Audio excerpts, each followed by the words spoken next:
I'm going to be talking to you about the 5 different levels of the soul. This is what Judaism has to say about it. I'm sure other religions have other things to say about it, but this is what Judaism has to say about it. And I'll also then take it to describing for you what happens after death, according to Judaism. The different levels, the different experiences that we need to go through after death. So can we begin with first describing the 5 different levels of the soul? Okay, now as far as spelling them, as far as naming them, you spell them any way you want, you name them any way you want, right? But the highest level of the soul is called the Yechidah. The Yechidah, which basically means the unity, the oneness from the word Chad, Echad, right? And that's, what is that particular part? That we in Judaism believe that God is an infinite being and that we need to somehow connect to this infinite being. And the way that we connect to this infinite being is through this part of us, this spark within us, this infinite spark within us, which is called the Yechidah. But truthfully, we don't know much more about that because we don't know much about what infinite is anyhow, since our minds and our being are so limited and finite, so we don't really know what that is anyhow. The second part of the soul is called the Chaya. The Chaya is what we call your root soul or your group soul. You know that occasionally, every now and again, you come across people that share, like you just feel that, like, how do you say it in English? They're like your kindred souls, your kindred soul, right? They're not a soulmate like in terms of a husband and wife soulmate, but just soulmate in terms of you just feel that you've been together, that you just know each other. There's this internal wisdom and knowledge of each other. And there's a reason for you being together. Sometimes you might be together for a lifetime. Sometimes you might just be together for an hour or 2 hours, something like that. But you need to be together because you have a common purpose which you need to fulfill in this world.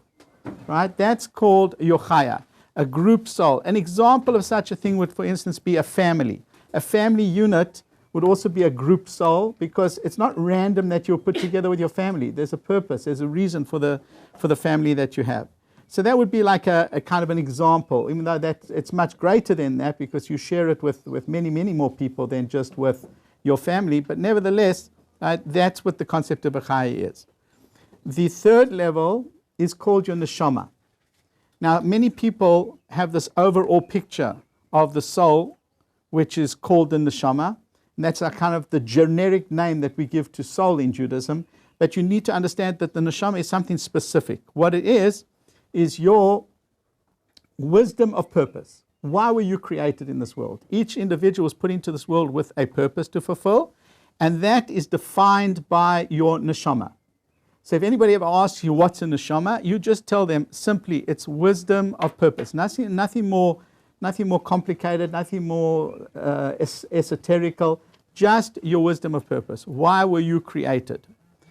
Now, the level after that is called a ruach, but I'd like to skip that level, this ruach level, just for the moment, because I need to explain to you the next level below that, and then I'll come back to the ruach. Is that okay with everybody? So again, let's understand. We have your yechidah, which is your unified point with which you connect to the infinite. We have your chaya, which is your group soul, right, where you share a common bond and a common purpose with many people in this world. There's a great sage by the name of Rav Nachman of Breslov. He once said that if you're highly sensitive to this, to spirituality, you can know who shares your root soul just before you fall asleep. But Smithy, that's me. I don't really, never had that experience.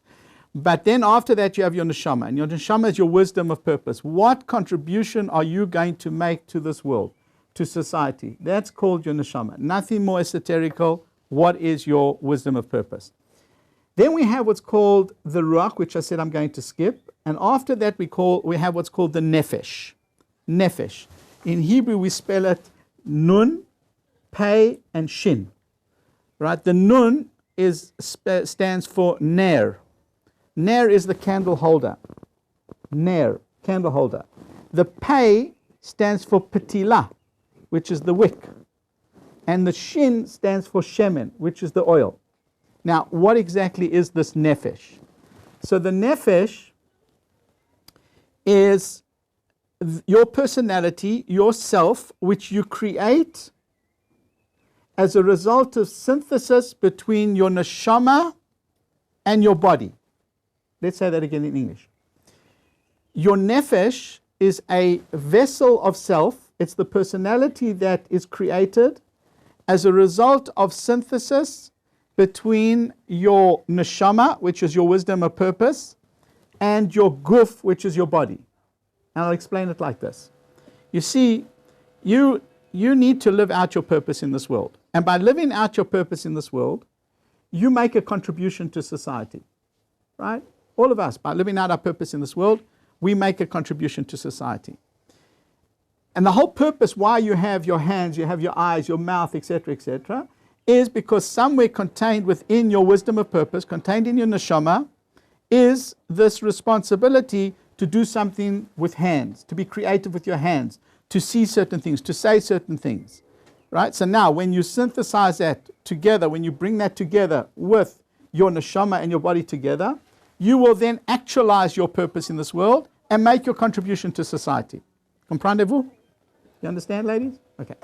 But at the same time, you can also develop a personality. You can develop a self at the same time that you're doing that. But here's the catch. Here's the catch. As far as your contribution that you're going to be making to society, that's going to happen automatically, no matter what. Right? You will fulfill. If you're meant to be a doctor, a lawyer, a butcher, baker, candlestick maker, whatever it is that you are destined to be, you will be it. By the end of your life, you will have fulfilled your purpose in this world. But that doesn't mean, listen carefully, that doesn't mean you would have created anything of self. Because in order to create something of self, you need to choose to do so. You need to choose to create self. Does anyone understand what I'm talking about? Ask me questions, please. Again, right? There are two steps. There's two aspects to living in this world. The first is the contribution that you're going to make to society, and that knowledge is contained within your wisdom of purpose, within your neshama. The way you can tell what is your contribution you need to make to society, simply what are your talents, what are your skills, what's your intelligence, right? What do you have a desire to accomplish, to give to this world? That's sufficient. And if you follow that, that is sufficient. However, on the other hand, right, as far as who are you and what have you made of yourself, nobody in the world should turn around and say, I'm a doctor, that's the sum total of who I am, or I'm a lawyer, or I'm a candlestick maker. No, nobody should ever turn around and say that. There's something unique about who you are. And there is the consequence of who you are and the uniqueness of who you are and the self that you have developed depends not only on the ability to synthesize your neshama together with your guf, together with your body, but also on your ability to choose to do so. You have to choose to do so. You can't just have it by default. I'm either being incredibly clear or you guys have fallen asleep. What is it? You're doing great. Oh, thank you. I need that, girls. Like I live for reinforcement, validation, reinforcement. Right? My moon's in Aries, and we need lots of TLC. So please, just keep giving it to me, right? Etc. Okay, fine. So that's great that you understand that so far. But what difference does this make? So again, now we go back to the ruach. Your ruach, or your spirit, is your mechanism of choice, your ability to choose to live out your purpose in this world. Your ability to choose to live out your purpose is called your ruach. Now, let me explain to you a little bit of depth over here. If that's okay, we can talk a little bit of philosophy. Judaism believes that God is perfect. If God is perfect, why didn't he just make us perfect? And well, what you expect a perfect God to do? You know, it makes sense that a perfect God should make you perfect. So why didn't he? The answer goes as follows. If God would have made you perfect, then it wouldn't have been perfect. I'll explain to you why. You see, God's perfection is intrinsic to God. Nothing caused it, but God himself.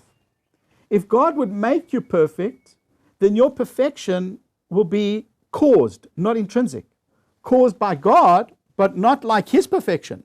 And since his perfection is true perfection, if he makes you perfect, it's not going to be true perfection, because true perfection has to be intrinsic. Nothing must cause it but you yourself. Did you follow that, ladies? Or should I do that again? You follow that? Again. Okay, great. God could have made us perfect, but then our perfection would have been caused by God, which is not like his perfection, because his perfection, nothing caused it, but he himself. Right?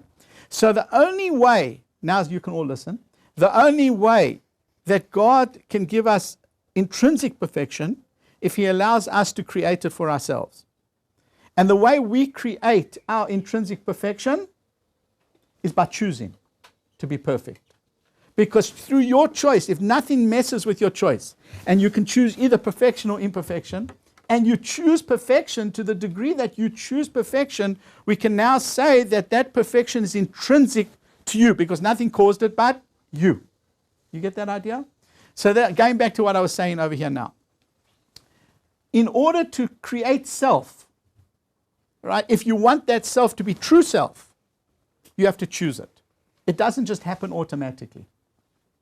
So therefore, the ruach is your mechanism of choice. It's your ability to be able to choose to live out your purpose in this world. Choosing to live out your purpose in this world, you create an aspect of personality, an aspect of self, which we call the nefesh, and that is yours. So if anybody ever asks you, who are you? You are your nefesh. You are what you have created of yourself during your lifetime. And I want to make one correction, one small correction.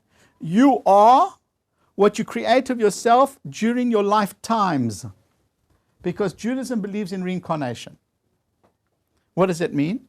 It means if you didn't get it right the first time you came around, you have many, many, many opportunities to get it right in the future. Which means that ultimately you can always bring yourself to a state of perfection. You can always choose to bring yourself to a state of perfection. Good? Okay, Smithy, you're fantastic. I know. Right.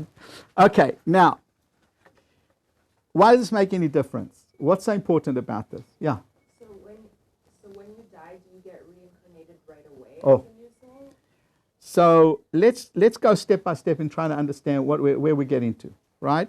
You aren't always, no, most times you're not reincarnated straight away. You first have to go through a 3-step process of dying before you can be reincarnated.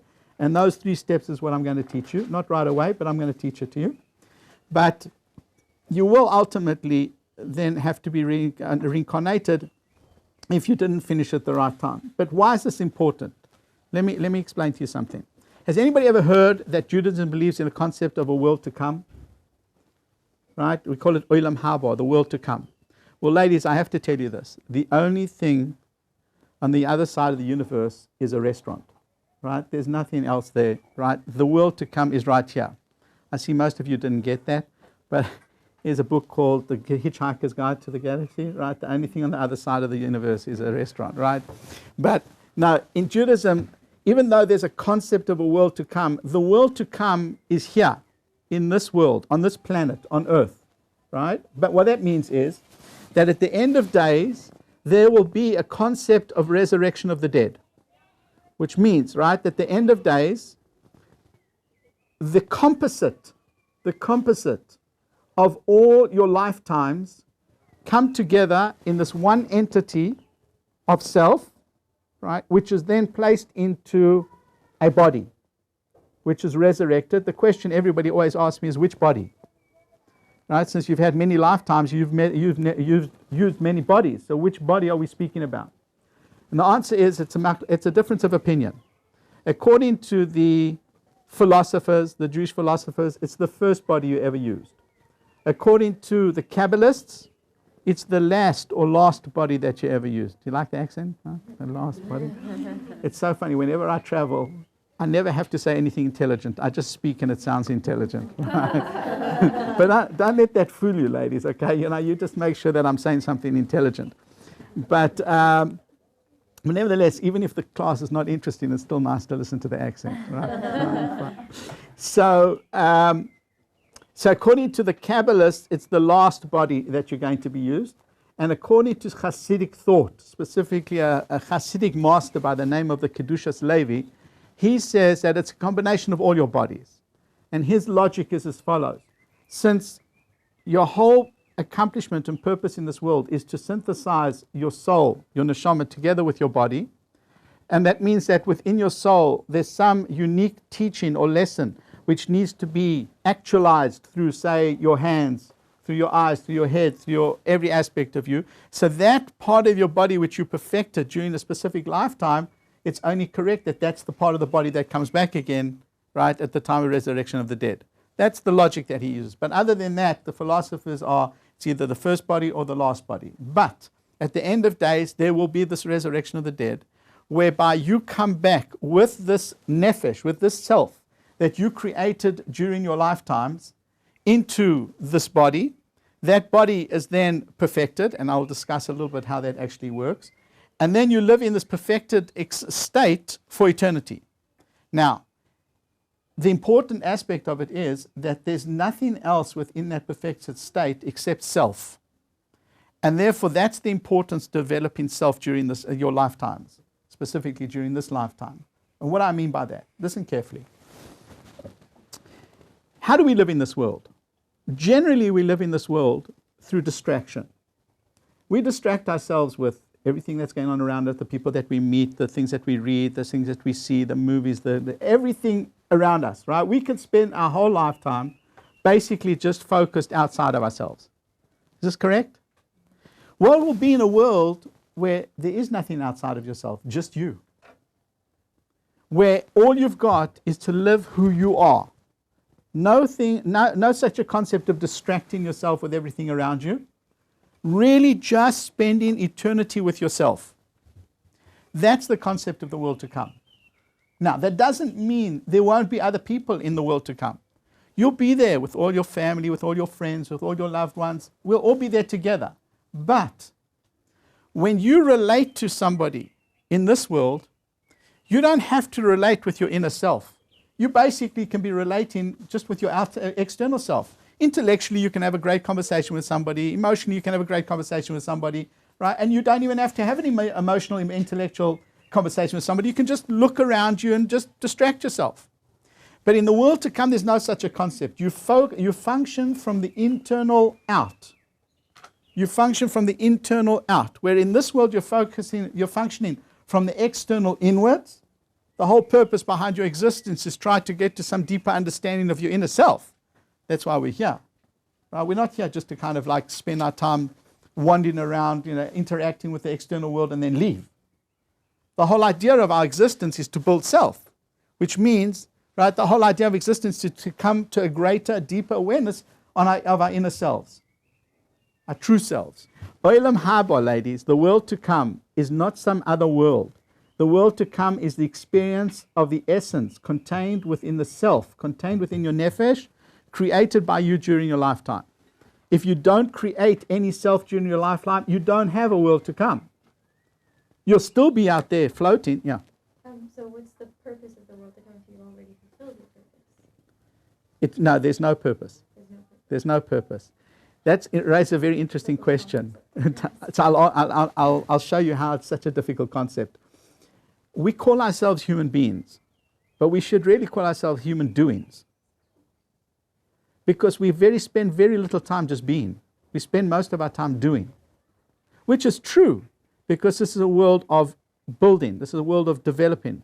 This is a world of relationship. It's a world of striving. But there will come a world where there's no building, there's no relationship, there's no striving. It's just a state of being. Then we'll be true human beings. Say, tell. And then what? No, there's no what after that. Now this world is the only world of what, where, how.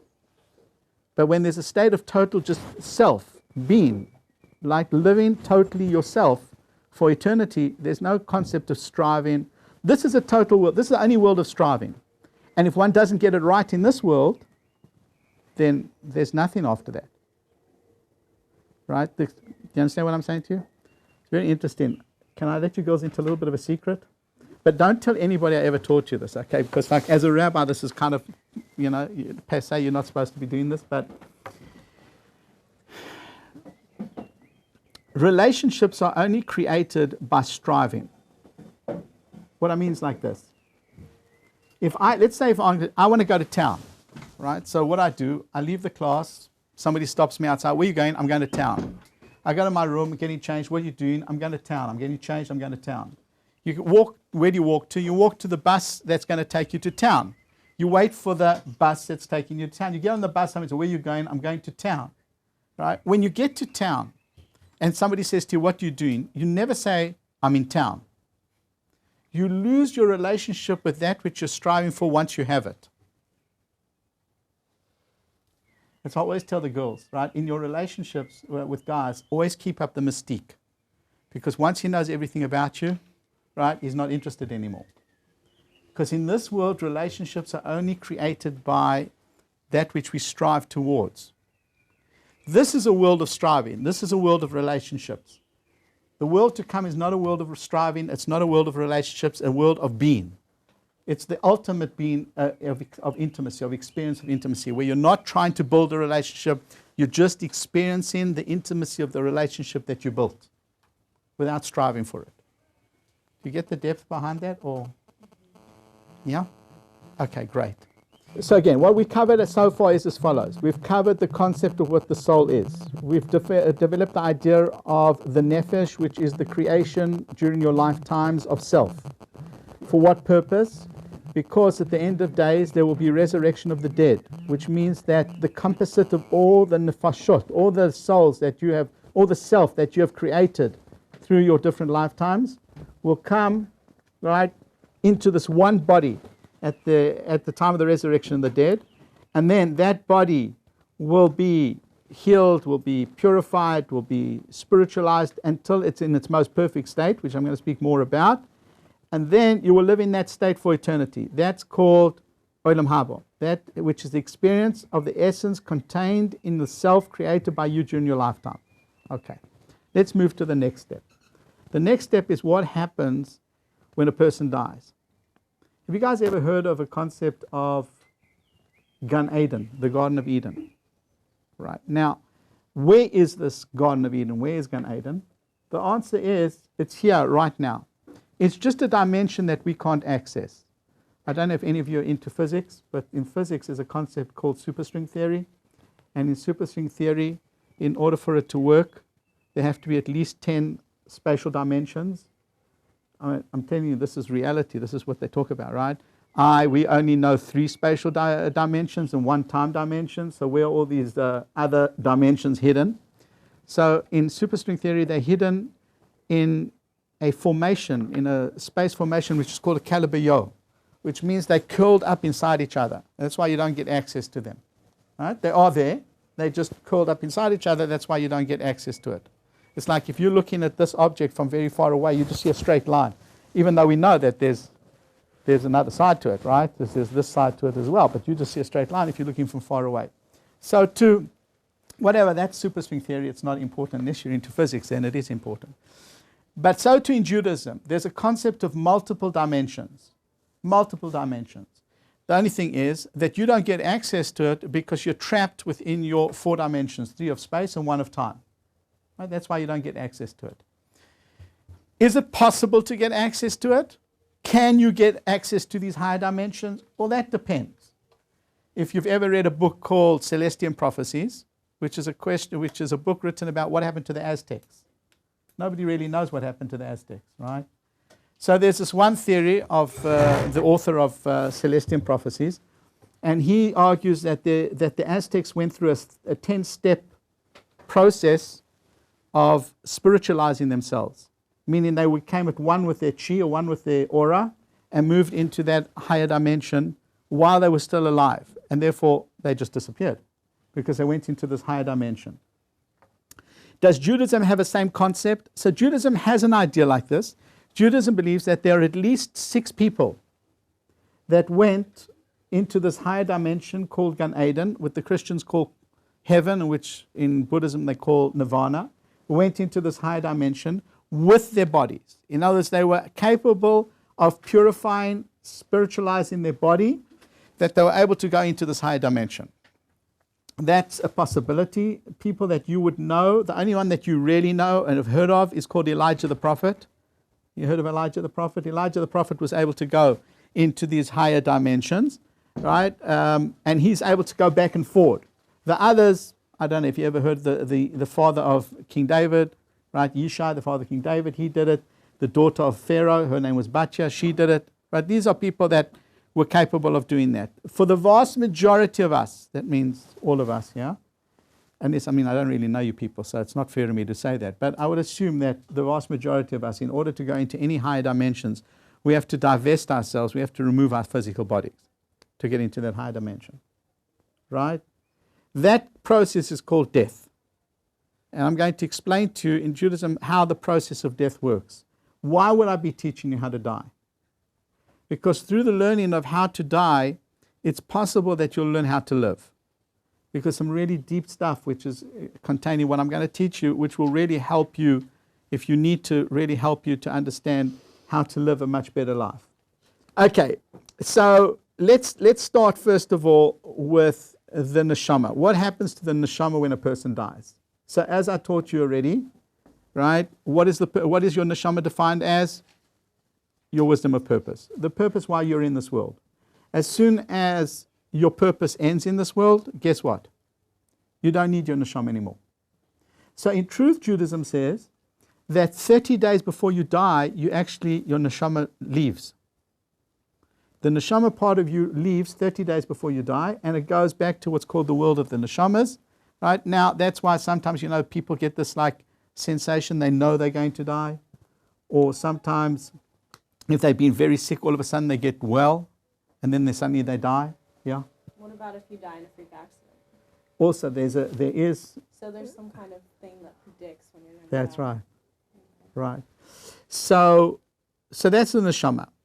As far as your ruach is concerned, your spirit, what happens to your spirit when it comes time for a person to die? So that depends on you. I told you before that your spirit or your ruach is your mechanism of choice.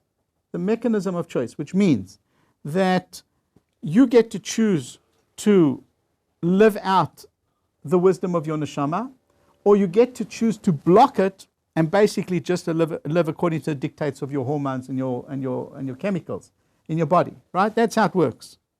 The ruach either opens up to your wisdom of your neshama, or it closes it, and your body just lives like a body does. If during your lifetime you constantly used your mechanism of choice for higher choices, for more spiritual choices, for choices of really choosing to live out your purpose in this world, then when it comes time for the person to die, the spirit or the ruach also moves to a higher spiritual dimension. On the other hand, if during your lifetime you used your mechanism of choice to make pleasure-seeking choices, which means very physical world choices, then when the person dies, that spirit remains in this physical world because that's its choices. It's attracted, it's drawn by the physical pleasures of this world.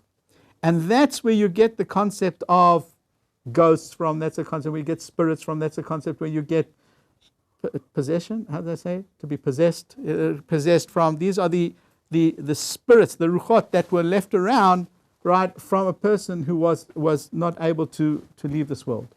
How does that that reconcile with Judaism's idea of experiencing pleasure and that that's part of your purpose as a human being? Correct. So the way it goes is like this. The way that I say it is, it's not art for art's sake. It's art for God's sake. Okay. It's music for God's sake. You can enjoy all the pleasures in this world as long as it's not a purpose in itself, as long as it's got a higher purpose to it. It's a means to an end, not the end itself. Basically. Right. That was said much better than I. You should really be doing this. Okay. So that's the concept of the Ruach. Now, the part that we're concerned about, the part that we're working on, is what happens to the Nefesh. Since that is self, that's who you really are, this part of you that you've developed during your lifetime, what happens to that part at the time of death? Okay? So, there are 3 steps that it has to go through. Step number 1 is called Chibut HaKever, the beatings of the grave. Step number 2 is called Kaf HaKele, the slingshot, Kaf HaKele. And step number 3 is called Gehinom, which is loosely translated as hell, but I'll explain it in greater depth. So first of all, what is the concept of Chibut HaKever? So when the Nefesh leaves the body, there is an experience of pain from being separated from the body. And the degree of pain that you need to experience is determined by the degree that you are obsessed with being in this world. In other words, if being in this world is something for you which you just do in order to develop self, it's not something that you're obsessed with, it's not something that you live for, it's just it's a world which you use in order to develop relationships, in order to develop self, etc., etc. Leaving it is no big deal. The way it's described is like taking your eyelash out of milk. I don't know how many of you have been dropping your eyelashes in milk, but whatever, right? It's very simple, right? You just put your finger above it and choop, it jumps out at your finger. But if a person became obsessed with being in this world, then the leaving process is extremely difficult. It's extremely painful and can sometimes last up to 3 days. That's the maximum, but up to 3 days you can experience the separation anxiety, I suppose you would call it, right? It's like extremely difficult to separate from the physical world, from your physical body. Even though you want to leave, you want to go to this high dimension, but it's just a painful experience in having to separate from it. That's what's called Chibut HaKever, and it's a maximum of 3 days. After that, you go through the Kaf HaKele. Now, let me explain to you the slingshot. Let me explain to you how that works. You see, all physical drives of your body belong to your body. In other words, whether it's a hunger drive, a sexual drive, a drive for honor, but all drives, physical drives, belong to your body. And therefore, when your body dies, the drives die with the body. Except if you became addicted to any specific drive during your lifetime. If you became addicted to it, which means you identified self with that drive, then even when the body dies, the drive doesn't die because it's become part of who you are. You've made it part of who you are. Let me give you an example. My particular addiction is chocolate. I know you guys understand this. It's the serotonin. I understand. Right. Now, so here I have a craving for chocolate. So I have a body. My body goes off to the shop. I buy a big bar of chocolate with, the air inside, the bubbles inside and things like that. I eat the chocolate, right, and the craving disappears. No problem, bless you. Craving disappears. Now, when, however, the body dies, yet there's still this craving, which has become part of who I am. I'm obsessed, I'm addicted to chocolate. So I've got this craving for chocolate, but I've got no body to fill it with, to fulfill it with. So therefore, my nefesh is trying to be removed from this world, but being pulled down by that craving. Trying to leave, but being pulled down by that craving. The way it's described in the Talmud, it's going from one side of the world to the other side of the world, trying to find some way to get rid of that craving. You follow what I'm saying to you? And this is the person remains in the state of having to go through this pendulum process, this trying to leave me pulled down until eventually, after being cold turkey for enough time, eventually it just disappears. The craving disappears from your body. Just like any case of a person who's addicted to anything, eventually the craving is going to disappear, but you can never touch whatever it is again, because then it'll just explode on you. You understand what I'm saying? Now, there's an interesting discussion that takes place between Cleopatra, the Queen of Egypt.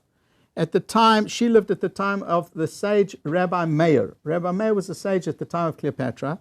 And Cleopatra asked Rabbi Meir, at the time of the resurrection of the dead, are we going to come up naked or clothed? And he said, we're going to come up clothed. So Rabbi Dessler asked the following question. He says, he doesn't understand. We are going to be resurrected into a perfect community, into a perfect environment. There's not going to be any of these bodily drives and sexual drives, anything like that. What do we need to be clothed for? And he answers and says, because if a person had a sexual addiction during their lifetime, which means it became part of who they identify themselves as, even though the craving might have disappeared, but an imprint of it still remains within the personality. And therefore, even at the time of the resurrection of the dead, we're still going to have to come back, right, clothed, until the body is purified to the point where you've lost all that drive. But nevertheless, until that point, it still stays within you. So this process of where you're going to have to suffer the consequence of your addictions to this world, that's called the slingshot. So why did I teach you that? So simply because don't allow yourself to become addicted to anything. Which means there's nothing wrong with experiencing pleasures in this world. Just don't let those pleasures control you. You make sure you can control them. A little piece of advice, if you want to know how to do that, is if you feel that you're very much obsessed with anything, do away with it for a month, 40 days, a month, and see how it impacts upon you. If you see that you didn't have any craving for it, it wasn't a big deal, you managed fine, so then put it back into your life, because that means you control it, it doesn't control you. But on the other hand, if you feel that your mamish couldn't get by without it, then you know you have something you need to work on. Yeah. I'm curious about this. I've done a little bit of studying into addiction, and a lot of people argue that it's a disease, it's a chemical imbalance, it's similar to other sort of diseases like bipolar disorders or whatever, and that if you have an addictive personality, that you might give up chocolate for a month, but you might pick up computer games and become just as obsessive, that if you have this need to obsess over something, that it's not the object, you can replace that. So I was wondering what your... Okay, so that you're asking a good question. I'm going to answer it by taking a little bit of a side, which you guys didn't ask me, but since you didn't ask me, I'll ask it to myself anyhow. And that is, you remember I told you that we have reincarnation. Do you come back knowing anything about your past life? Right? Now, so let me explain to you like this. First of all, Smithy has no idea. That's me. I have no idea. But I'll tell you two interesting things. Number one, when they've done open brain surgery, most brain surgery has to be open, right? You have to be awake while they're doing brain surgery. And they have probed with probes. Often the person will have a memory of a situation which there's no ways during their lifetime they could have been in that situation, which seems to be a hint to a possibility that when you are reincarnated, you are actually reincarnated with past life memories contained within your unconscious mind. Second of all, there's a process of hypnosis called regression, where through regression it's also possible for you to go back into what they consider to be. Now, I'm not saying that I'm telling you that this is God's word. This has nothing to do with Judaism. I'm just saying that possibility exists. However, besides that, the Vilna Gaon, in asking the question, how does a person know what to fix in the next lifetime? You know, we're coming back in another lifetime to try and fix something which we didn't get right in the first lifetime. So how do you know what to fix? So he says there are two ways to know what to fix. Number one is what we say in Hebrew, memashmesh b'ma'asav, which means feel out your deeds. And the second one is mefasfes b'ma'asav, look out or see into your deeds. It means as follows. Feel out your deeds means all those things in your life which you keep tripping up on, there you know is where you need to fix. And all those things in your life which you have a strong desire and lust for, that's the second area. So therefore, it's very possible when I say that, do without chocolate for 30 days, 40 days, and a person is able to do without it. But the intention over here is to understand, do I have a lust? Am I drawn towards anything specific, which I need to fix? It might not be the chocolate. Chocolate might just be manifesting something in that way because of something else. But either way, you know that there's something you need to look into. Okay. The third level, process which you have to go through, a person needs to go through. By the way, you don't have to go through any of these processes. If you fix it in this world, you don't have to have the experience in the world to come, or not the world to come, after death. It's called Gehinnom. I'm going to give you 2 examples to what Judaism understands as Gehinnom. Now again, Christianity has little devils in fire and everything like that. That could be. Who knows? But Judaism has a different way of explaining it. And it goes like this. Why is it, ladies, that when you go through an embarrassing, shameful experience during your life, why isn't that shame and embarrassment doesn't stay with you all the time? Like, why aren't you aware of it, consciously aware of it all the time? Because you have these incredible walls of chemicals which manage to push that experience into your subconscious, either by building walls of chemicals or chemicals dying. It's a difference of opinion on how actually forgetfulness works. But either way, they're walls of chemicals which pushes that embarrassing, shameful experience into your subconscious, which allows you to move on to your next shameful, embarrassing experience. Some more chemical walls pushes into your subconscious, next shameful, embarrassing experience, more chemical walls, etc., until your body dies. When the body dies, all the chemical walls die as well.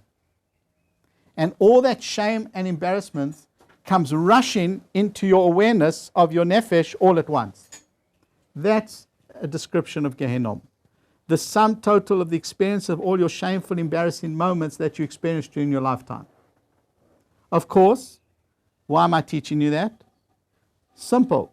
Don't let it sit in your subconscious. Don't let it sit in your subconscious. Get in there, open it up, face the reality, face the shame, deal with it like an adult, heal from the experience, and you'll never ever have to go through that experience again. The second example is like this. Judaism teaches that anger is an external expression of an internal hatred for yourself. Anger is an external expression of an internal hatred for yourself. Let me explain to you what I mean. Let's say I take a bag of salt. Now, how do you say in America? Salt, right. I take, just like I said, right? Salt. Okay, good. So I take a bag of salt and I put it on my hand over here. What's going to happen? Nothing. Healthy skin, nothing's going to happen. But if I have a deep cut and I take some salt and I put it onto the cut, I'm going to scream. Right? It's the same thing.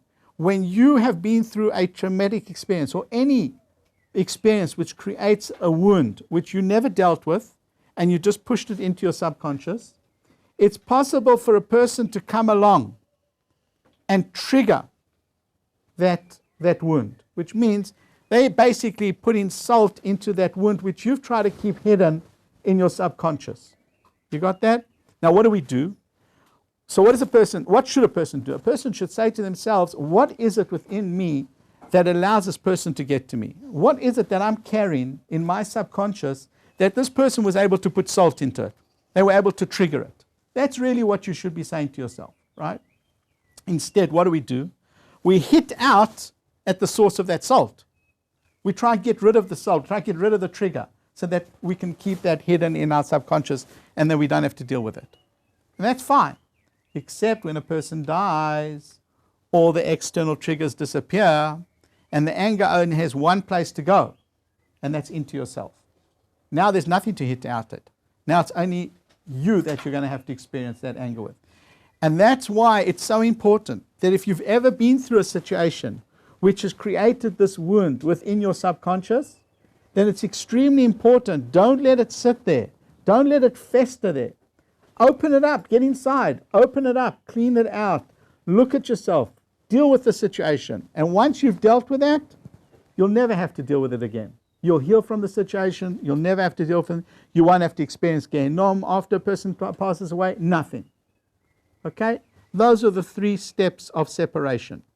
This has nothing to do with what they call clinical death or near-death experiences. That near-death experience, according to Judaism, is not death. You're basically just going through some kind of mental experience, etc., but you haven't died.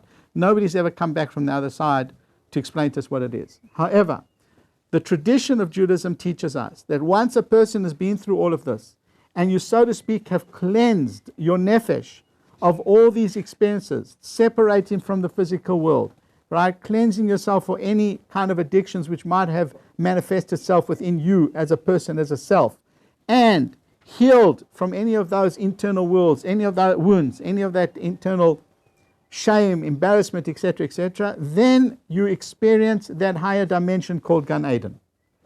That experience of Gan Eden is really a perspective of life from a place of truth. In other words, our problem is that we're trapped within our 4-dimensional world, which includes a dimension of time, where everything in our life is very broken up into fragmented pieces or units of time. But could you imagine what it's like being able to go behind that into a dimension where you're not trapped by time, and to be able to see your life from that perspective, and to see how everything that you ever went through, right, fitted perfectly into the mosaic of your life. That's basically what the experience of Gan Eden is. Not only of your life, but you're able to see how everything was perfectly predestined or perfectly destined, right, from everybody's life, and how everybody fits together. It was never random that you met me, or that I met you, or that you met this person, or that we spent life together, etc. Nothing. Everything, you will see everything from a perspective of truth and from perfection. That's the experience. It is possible that if you haven't finished developing the nefesh, you have to come back again into another lifetime to finish off that experience. What is left, but we're not going to be able to do that now, but at another point, is perhaps to answer the following question. If you remember, somewhere in the beginning of the class, I explained to you this idea that Judaism believes in a perfect God, a perfect being. And I told you that a perfect being, by definition, creates a perfect existence. Because whatever creates after its own nature. Something which is hot is going to make something hot. Something which is cold is going to make something cold. If God is a perfect being, then what kind of an existence would he be making? A perfect existence. So how is it possible then that we see it as an imperfect existence? Is it that God made something perfectly imperfect, which would be hard for me to understand? Then there's nothing to talk about. Once you've got a God that's making square circles, there's really nothing to talk about. Or no, right, that really God made it perfect. And our responsibility in life is to come to see the perfection within the imperfection, to come to see the unity within the diversity, to come to that realization, and to choose to see that everything in our lives is perfect. Okay, be blessed.